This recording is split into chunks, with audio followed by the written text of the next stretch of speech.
അതെ, നിങ്ങള് ഇത് കൃത്യമായിട്ട് മനസ്സിലാക്കണം. അങ്ങനെ ഉണ്ടയില്ലാതെ വെടിവെക്കരുത്.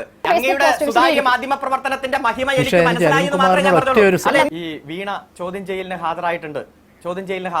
ഉണ്ട്. FSIO ചോദ്യം ചെയ്യാൻ വിളിച്ചപ്പോൾ ഹാജരായിട്ടുണ്ട്. ആദായ നികുതി വകുപ്പ് രേഖ ചോദിച്ചപ്പോൾ രേഖ കൊടുത്തിട്ടുണ്ട്. ഇത്തരത്തിൽ എല്ലാം ഇൻവെസ്റ്റിഗേഷനുമായിട്ട് സഹകരിക്കുന്ന ഒരു വ്യക്തിയാണ്. ആ സഹകരിക്കുന്ന വ്യക്തിയോട് ഈ ED കേസുമായി ബന്ധപ്പെട്ടുകൊണ്ട് ഒരു സമൻസും കൊടുക്കാതെ ഒരു രേഖയും ആവശ്യപ്പെടാതെ ഒറ്റയടിക്ക് പുലർച്ചെ വന്ന് റെയ്ഡ് ചെയ്യുന്ന സാഹചര്യം അത് നിയമവിരുദ്ധമാണ്. അത് നിയമവിരുദ്ധമാണ്. ഇന്നലെ ഹൈക്കോടതി പരിഗണിച്ച കേസിൽ ഒരിടത്തും വീണ പെറ്റീഷനുമല്ല. അതേ താങ്കൾ തന്നെ വീണയുടെ രേഖകൾ ആവശ്യപ്പെട്ടില്ല എന്നും പറയുന്നു. ഇത് രണ്ടും തമ്മിൽ പൊരുത്തക്കേടുണ്ട്. അതെ, നിങ്ങള് ഇത് കൃത്യമായിട്ട് മനസ്സിലാക്കണം. അങ്ങനെ ഉണ്ടയില്ലാതെ വെടിവെക്കരുത്. FSIO ചോദിച്ചപ്പോ രേഖ ഹാജരാക്കിയിട്ടുണ്ട്. FSIO ചോദ്യം ചെയ്യാൻ വിളിച്ചപ്പോ ചെന്നൈയിൽ ചോദ്യം ചെയ്യാൻ ഹാജരായിട്ടുണ്ട്. ഇത് ED ആണ്. ED വേറെ, FSIO വേറെ. FSIOയുമായി ബന്ധപ്പെട്ടുകൊണ്ടുള്ള എല്ലാ കേസും ഡൽഹി ഹൈക്കോടതിയും കേരള ഹൈക്കോടതിയും സ്റ്റേ ചെയ്തിരിക്കുന്നു. ഉത്തരവ് ഞാൻ അങ്ങേക്ക് അയച്ചുതരാം. SFIO കൊടുത്ത അന്വേഷണ ഏജൻസികൾ ഇന്റർ കണക്റ്റഡ് ആണ് സർ, താങ്കൾക്ക് അറിയാത്തതല്ലോ. SFIO കൊടുത്ത റിപ്പോർട്ടിന്റെ അടിസ്ഥാനത്തിലാണ് എൻഫോഴ്സ്മെന്റ് ഡയറക്ടറേറ്റ് ഇതിലേക്ക് വരുന്നത്.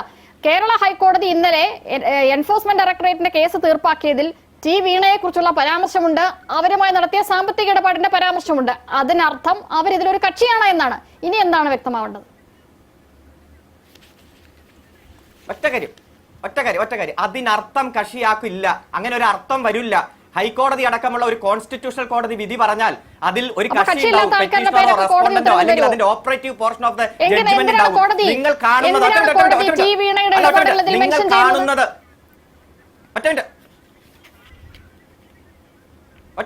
നിങ്ങൾ കാണുന്നത് അത് അർത്ഥമാക്കുന്നത് ഊഹിക്കുന്നത് അതൊക്കെ പത്രഭാഷ. ആ പത്രഭാഷ പറയാൻ നിങ്ങൾക്ക് സ്വാതന്ത്ര്യമുണ്ട്. പക്ഷെ ഒറ്റ കാര്യം ഇത് CMRL കൊടുത്ത സമൻസ്, CMRL ഉദ്യോഗസ്ഥർക്ക് കൊടുത്ത സമൻസ്, ആ സമൻസ് ചോദ്യം ചെയ്തു. 2 കൊല്ലം കോടതി അത് സ്റ്റേ ചെയ്തു.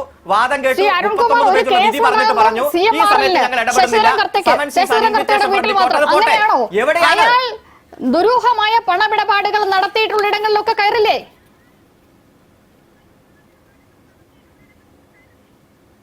ഇല്ല. ഇത് എവിടെന്നാ നിങ്ങൾ വായിക്കണേ? എവിടെന്നാ ഈ പ്രധാനപ്പെട്ട ഈ ഒരു പ്രത്യേക വാക്ക് ഇതിന് കൊടുത്ത ആളാണല്ലോ ഈ ചർച്ചയിൽ പങ്കെടുക്കുന്ന മാധ്യമ പ്രവർത്തകൻ. നിങ്ങൾ തന്നെ നിങ്ങളുടെ മാധ്യമ പ്രവർത്തകനെ ഇരുത്തി നിങ്ങൾ തന്നെ ഇത് വിശദീകരിക്കുന്നു. ഒറ്റ കാര്യം പറയാം, നിയമവിരുദ്ധമായിട്ടുള്ള റെയ്ഡാണ് ഇന്ന് നടന്നത്. ഹൈക്കോടതിയുടെ വിധിന്യായവുമായി ബന്ധപ്പെട്ടുകൊണ്ട് ഇതിന് ഒരു ബന്ധവുമില്ല. ആധികാരികമായി താങ്കൾ ചോദിച്ചല്ലോ, ഹൈക്കോടതിയിൽ പ്രാക്ടീസ് ചെയ്യുന്ന അഭിഭാഷകനല്ലേ 22 കൊല്ലമായി ഞാൻ 23 കൊല്ലമായി കേരള ഹൈക്കോടതിയിൽ അല്ല നിഷ, ഞാൻ പറഞ്ഞ് അവസാനിപ്പിക്കാം. അവകാശപ്പെടാം. ശശിധരൻ കർത്തയുമായി ദുരൂഹ പണമിടപാടുകൾ നടന്നിട്ടുള്ള ആളുകളൊക്കെ ഈ കേസിൽ റെയ്ഡ് ചെയ്യപ്പെടും. അതിലൊരു സംശയവുമില്ല. ശശിധരൻ കർത്തയുമായി വീണ നടത്തിയിട്ടുള്ള പണമിടപാടുകൾ ദുരൂഹമാണ്. ശ്രീ അരുൺകുമാർ, എന്തിനാണ് വീണയ്ക്കും അവരുടെ കമ്പനിക്കും ശശിധരൻ കർത്ത പണം കൊടുത്തത് ഇപ്പോഴും വ്യക്തമായിട്ടില്ല. അതാണ് പ്രശ്നം. ഇപ്പൊ അതിലേക്ക് പോയി. ഒറ്റ മിനിറ്റ്. FSIO അന്വേഷണത്തിലേക്ക് നിങ്ങൾ പോയില്ലോ. ഒറ്റ കാര്യം, ED ഒരു കേസ് അന്വേഷിക്കണമെങ്കിൽ ഒരു പ്രെഡിക്കേറ്റ് ഒഫൻസ് വേണം. ഏതെങ്കിലും ഒരു അന്വേഷണ ഏജൻസി രജിസ്റ്റർ ചെയ്ത കേസിന്റെ തുടരന്വേഷണം മാത്രമേ EDക്ക് ചെയ്യാൻ കഴിയൂ. ഇതിൽ there is no complaint. ഇവിടെ ഒരു കേസില്ല. ഒരു കേസില്ലാത്തടത്താണ് പ്രെഡിക്കേറ്റ് ഒഫൻസ്. അതുകൊണ്ടാണ് ഹൈക്കോടതി അതിന്റെ ജഡ്ജ്മെന്റിന്റെ അവസാന പാരഗ്രാഫിൽ പറഞ്ഞത് FIR ഇല്ലെങ്കിലും FIR ഇല്ലാതെ EDക്ക് വരാൻ കഴിയില്ല. പക്ഷെ ഒരു സമൻസ് അയക്കുമ്പോൾ കാര്യങ്ങൾ ചോദിച്ചറിയാൻ. അങ്ങനെ വീണയ്ക്ക് ഒരു സമൻസ് അയച്ചാൽ പോരെ? വീണ ഹാജരാവില്ലേ? രേഖ ഹാജരാക്കണമെങ്കിൽ വീണ ഹാജരാക്കില്ലേ? അങ്ങനെ ഹാജരാക്കിയിട്ടുണ്ടെന്ന് ബഹുമാനപ്പെട്ട മനോരമ ലേഖൻ തന്നെ പറഞ്ഞില്ലേ? ജോമി തോമസ് തന്നെ പറഞ്ഞില്ലേ? ചെന്നൈ ഹാജരായില്ലേ? അങ്ങനെ ഹാജരാകുന്ന അന്വേഷണത്തോട് സഹകരിക്കുന്ന ഒരു വ്യക്തിയുടെ വീട്ടിൽ പുലർച്ചെ വന്ന് ഇത്തരത്തിൽ അന്വേഷണ മാമാങ്കം കാണിച്ചാൽ ED അല്ല ഏത് ഏജൻസി ആയാലും പ്രതിഷേധം ഉണ്ടാകും. താങ്കൾ ചോദിച്ചല്ലോ, ഹൈക്കോടതി 23 കൊല്ലമായി പ്രാക്ടീസ് ചെയ്യുന്ന ഒരു അഭിഭാഷകൻ എന്ന രൂപത്തിൽ ഞാൻ പറയുന്നു, ഇന്നലത്തെ വിധിന്യായത്തിന് ഈ റെയ്ഡുമായി ഒരു ബന്ധമില്ല. ഇതെല്ലാം കോൺഗ്രസും EDയും BJPയും തമ്മിലുള്ള ഡീല് തന്നെയാണ്. ആധികാരികമായി ഞാൻ പറയുന്നു, ഇന്നലത്തെ വിധിന്യായത്തിന് ബന്ധമില്ല.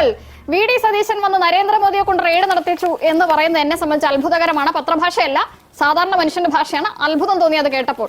അങ്ങനെയൊക്കെയാണ് ഏജൻസികൾ പ്രവർത്തിക്കുന്നത്. താങ്കൾ 23 വർഷമായി പ്രാക്ടീസ് ചെയ്യുന്ന അഭിഭാഷകൻ വിശ്വസിക്കുന്നത് കേട്ടത് എനിക്ക് അത്ഭുതമായി. ശരി, ഞാൻ തിരിച്ചു വരാം. താങ്കളുടെ ഇന്നത്തെ ഫേസ്ബുക്ക്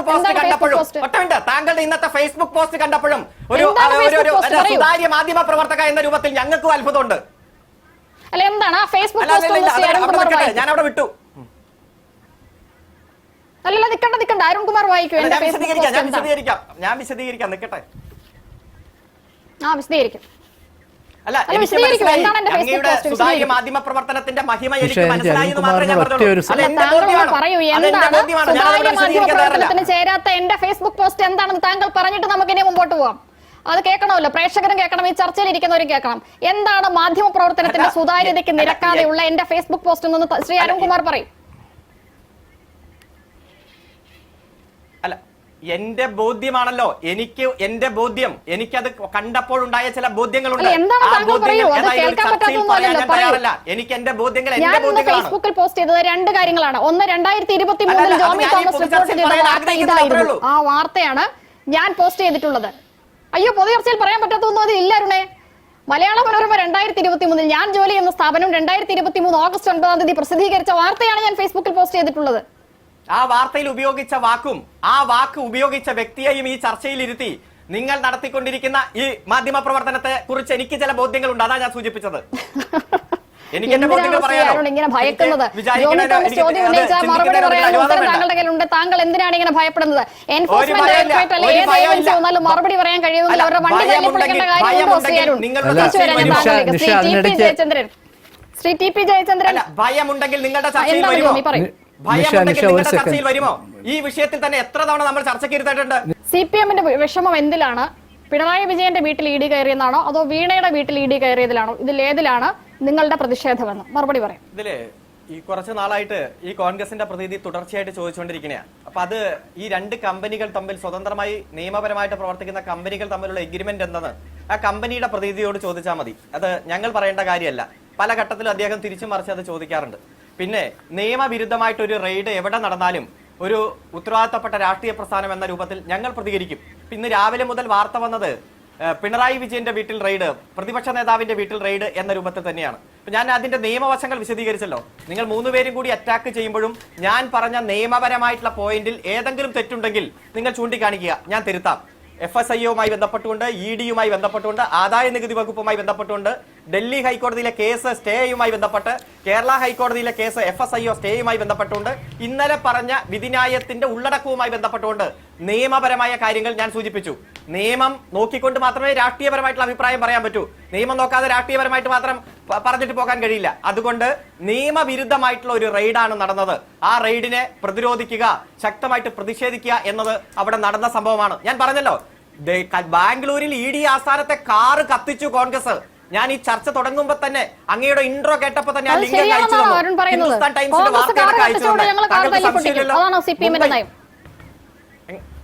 ഞാൻ കണ്ടു അല്ല, എന്റെ ചോദ്യം അപ്പൊ എന്റെ മനസ്സിലായ ചോദ്യം ഗ്ലാസെങ്കിലും തല്ലി പൊട്ടിക്കണ്ടെന്നാണ്.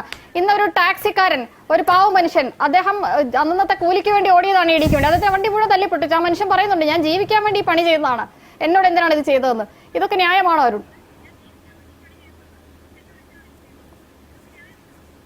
മര്യാദകേട് ഇതാണ്. കണ്ടോ, കോൺഗ്രസ് പ്രതിനിധി 14 മിനിറ്റ് തുടർച്ചയായിട്ട് പറയുമ്പോൾ ഒരു ചോദ്യമില്ല.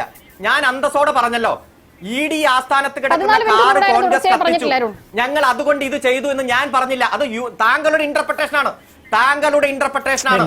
അതുപോലെ തന്നെ മുംബൈയിൽ 3 ദിവസം ED ഓഫീസിലേക്ക് ഒരാളെയും കയറാതെ കോൺഗ്രസ് സമരം നടത്തി, അതുകൊണ്ട് ഇത് നടത്തിയെന്ന് ഞാൻ പറഞ്ഞില്ല. അല്ല, ഒന്ന് കേൾക്കൂ, ഇതെന്താ ഇങ്ങനെ ചോദിച്ചുകൊണ്ടിരിക്കുന്നത്? കോൺഗ്രസ് പ്രതിനിധിക്ക് അസുഖമുള്ളതാ, ഇടയ്ക്കിടയ്ക്ക് ഇടപെടൽ, അവസാനത്തെ 5 മിനിറ്റ് ഒച്ചപ്പാടും, അതവിടെ നിന്നോട്ടെ. ഞാൻ ചോദിച്ചത്, മുംബൈയിൽ 3 ദിവസം ED ഓഫീസ് ഉപരോധിച്ചുകൊണ്ട് ഒരാളെ അകത്തേക്കും പുറത്തേക്കും കടക്കാതെ കോൺഗ്രസ് സമരം നടത്തി, അതുകൊണ്ട് ഇത് നടത്തിയെന്ന് ഞങ്ങൾ പറഞ്ഞില്ല. ഹൈദരാബാദ് ED ഓഫീസിലേക്ക് ഇവർ തള്ളിക്കയറിയത് സോണിയാഗാന്ധിയെ ചോദ്യം ചെയ്തപ്പോ, കുറ്റപത്രം കൊടുത്തപ്പോ, അതുകൊണ്ട് ഇത് ചെയ്തു എന്ന് പറഞ്ഞില്ല. ഇവിടെ സ്വാഭാവികമായിട്ട് ഒരു പ്രതിഷേധം ഉണ്ടായി. ആ പ്രതിഷേധത്തിന്റെ ഇടയിലൂടെ തന്നെ ED ഓഫീസേഴ്സിന് പോകണം. അവർക്ക് സുരക്ഷ ഒരുക്കാൻ അവിടുത്തെ പോലീസ് തയ്യാറായില്ല. അത് നിർഭാഗ്യകരമായിട്ടുള്ള സംഭവമാണ്, അത് നടക്കാൻ പാടില്ലാത്തതായിരുന്നു എന്ന് തന്നെ അഭിപ്രായം പറഞ്ഞു. പക്ഷേ നിയമവിരുദ്ധമായ, രാജ്യത്തെ നിയമത്തിന് വിരുദ്ധമായിട്ടുള്ള ഒരു റെയ്ഡ് നടന്നാൽ പ്രതിഷേധം സ്വാഭാവികമാണ്. ഇവിടെ പറഞ്ഞല്ലോ എന്തുകൊണ്ടാണ് രാഹുൽ ഗാന്ധിക്കെതിരെ സംസാരിച്ചതെന്ന്. രാഹുൽ ഗാന്ധി അല്ലേ ഒരു മാസം മുമ്പ് ഈ നിയമസഭാ തെരഞ്ഞെടുപ്പിന്റെ സമയത്ത് എന്തുകൊണ്ട് പിണറായി വിജയന്റെ വീട്ടിൽ ED കയറിയില്ല എന്ന് ചോദിച്ചത്? എന്തുകൊണ്ട് വീണയുടെ വീട്ടിൽ കയറിയില്ല എന്നല്ല ചോദിച്ചത്.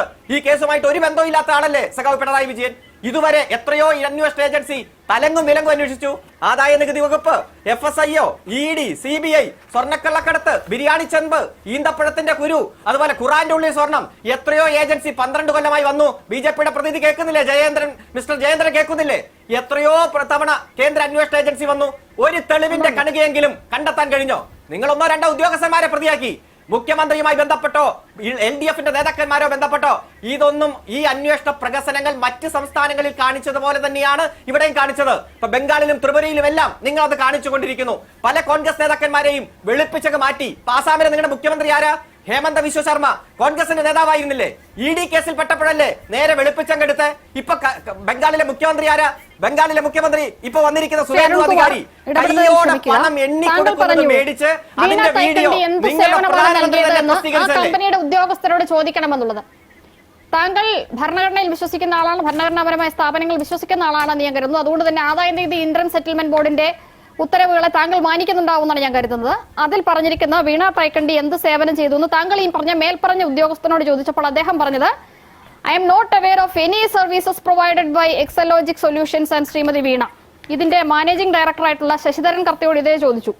അദ്ദേഹവും പറഞ്ഞു, both these vendors have not provided any work, service or any software maintenance or consultancy or any other form of service to our expectations till date. However, monthly payments are being made as per the agreements. ഒരു കരാർ ഉണ്ടാക്കിയിട്ട് ഒരു സേവനവും തന്നില്ല, പക്ഷെ കരാർ ഉണ്ടാക്കിയല്ലോ എന്നോർത്ത് ഞങ്ങൾ പണം കൊടുത്തു എന്നാണ് ശശിധരൻ കർത്തയടക്കം ആദായ നികുതി ഇന്റർൻ സെറ്റിൽമെന്റ് ബോർഡിന് കൊടുത്ത മൊഴി. അതിൽ നിന്ന് എന്താണ് മനസ്സിലാക്കേണ്ടത് ശ്രീ അരുൺ? അത് മാത്രം ഒന്ന് വിശദീകരിച്ചാൽ മതി. താങ്കൾ ഏത് പാരഗ്രാഫാ വായിക്കുന്നത്? 19ാമത് പാരഗ്രാഫാണോ?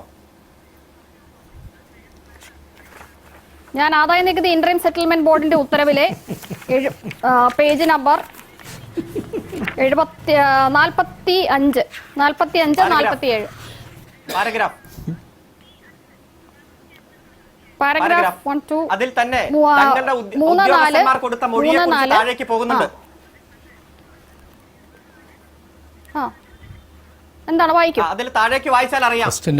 ആദ്യം പറഞ്ഞ ഉദ്യോഗസ്ഥന്മാർ പറഞ്ഞ മൊഴി, പിന്നീട് ഞങ്ങൾ ഉദ്ദേശിച്ച സേവനം കിട്ടിയില്ലെന്ന് ചിലർ പറയുന്നു, അതുപോലെ തന്നെ തൃപ്തികരമല്ലെന്ന് പറയുന്നു, പിന്നീട് സേവനം കിട്ടി അത് ഉദ്ദേശിച്ച തരത്തിലല്ലെന്ന് പറയുന്നു. ഇത് AMCയുമായി ബന്ധപ്പെട്ടുകൊണ്ട് ഏത് തരത്തിലും അത് ഇന്റർപ്രറ്റ് ചെയ്യാം. അവിടുത്തെ ഉദ്യോഗസ്ഥന്മാർ തന്നെ കൊടുത്തിട്ടുണ്ട്. ഇതെല്ലാം കമ്പനികൾ തമ്മിലുള്ള കാര്യമാണ്. അതൊക്കെ FSIO അന്വേഷിക്കുന്നു. അതാണല്ലോ ഡൽഹി ഹൈക്കോടതി സ്റ്റേ ചെയ്തിരിക്കുന്നത്. SFI ഒന്നുമല്ല, ആദായ നികുതി ഇന്റർൻ സെറ്റിൽമെന്റ് ബോർഡിന് കൊടുത്ത മൊഴിയാണ് ഞാൻ പറഞ്ഞത്. അല്ല, ഞാൻ പറയാം, ഞാൻ പറയാം, അതാണ് ഇതേ CMRL തന്നെ ഡൽഹി ഹൈക്കോടതിയിൽ കേസ് കൊടുത്ത് ഇതൊന്നും ഒരു പരിഗണനാ വിഷയമല്ല എന്ന രൂപത്തിൽ സ്റ്റേ ചെയ്തിട്ടിരിക്കുന്നത്. അത് തന്നെയാണ് കേരള ഹൈക്കോടതി സ്റ്റേ ചെയ്തിട്ടിരിക്കുന്നത്. അതിൽ ഒരക്ഷരം അങ്ങോട്ട് ഒരു അന്വേഷണവും മുന്നോട്ട് പോകാൻ പറ്റാത്ത സാഹചര്യത്തിൽ നമ്മൾ ഇവിടെ വന്നിരുന്ന് 2 കമ്പനികൾ തമ്മിലുള്ള കരാറിന്റെ ആർക്കാണ് കഴിയുക? സ്റ്റേ ചെയ്തു എന്ന് പറഞ്ഞാൽ കേസ് തീർന്നു എന്നല്ല എന്ന് ശ്രീ അരുൺകുമാർ അറിയാത്തല്ലേ? എന്റെ ചോദ്യം ശശിധരൻ, താങ്കൾ തന്നെയാണ് പറഞ്ഞത് അവിടുത്തെ ഉദ്യോഗസ്ഥരോട് ചോദിക്കണമെന്ന്. ചോദിച്ചപ്പോൾ അവരാണ് പറഞ്ഞത് ഒരു സേവനം തരാതാണ് പൈസ കൊടുത്തത്.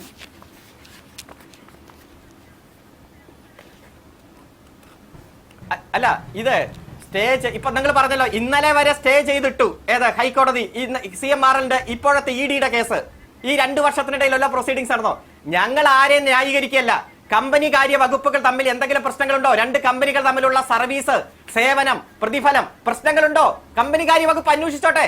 അതല്ലേ 2024 ജനുവരി 12 അന്വേഷണം ആരംഭിച്ചത്.